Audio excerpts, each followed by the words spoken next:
Welcome back, guys. So a little while ago I did a video of the least deserving WWE Hall of Fame inductees. So that spawned a video idea. You asked me, because I mostly did celebrities, because I don't want to necessarily say any wrestler doesn't deserve to be in there, but you asked me specifically to do it, but it must be wrestlers. Nobody in the celebrity wing or the warrior wing or anything like that must be active in, or not active, but in ring talents. So I looked long and hard, and I didn't really want to do this because I don't want to say anybody that actually stepped in the ring is undeserving. But there are some guys that I think maybe has a lesser spot in the Hall of Fame than some of these guys, or some of the guys in the Hall of Fame. So let's get into it, and I'm just going to keep it short because it's a lot of guys that's very obscure, so I'm going to keep it nice and short and just say what's their main claim to fame in WWE. So first we start with Bullet Bob Armstrong. His main claim to fame is his 4 sons, of which the main one is Road Dogg Jesse James, the Road Dogg, D-Generation X, New Age Outlaws. That Road Dogg is one of his sons. He had a solid career, but not enough, in my opinion, to be inducted into the Hall of Fame.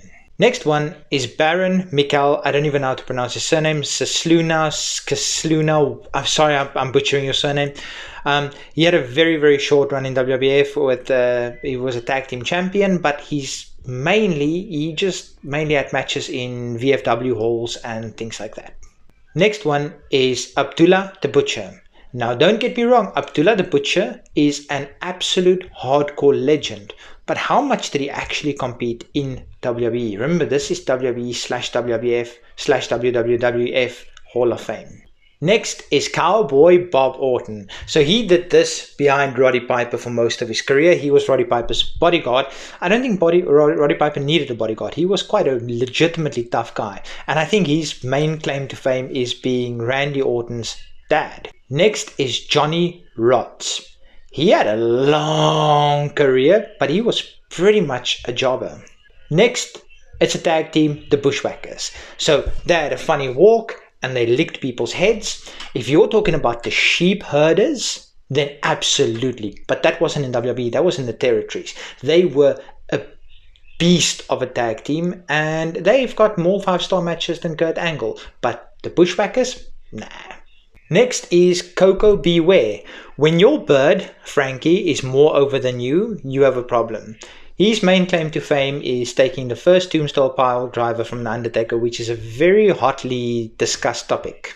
Next is Art Thomas. He tagged with Bobo Brazil and he tagged with Bruno Sammartino. That's it. Next is Carlos Colon. Don't get me wrong, absolute bona fide legend of the wrestling industry. But in WWE, not much. Main claim to fame is probably his son Carlito, and he's got a couple of other sons as well, but let's say Carlito. And then lastly, it's Jimmy Superfly Snuka. Is he an innovator? And then lastly, Jimmy Superfly Snuka. Was he an innovator? Yes. But there's something in his personal life that I think outweighs that. Just my opinion. What do you guys think? Peace.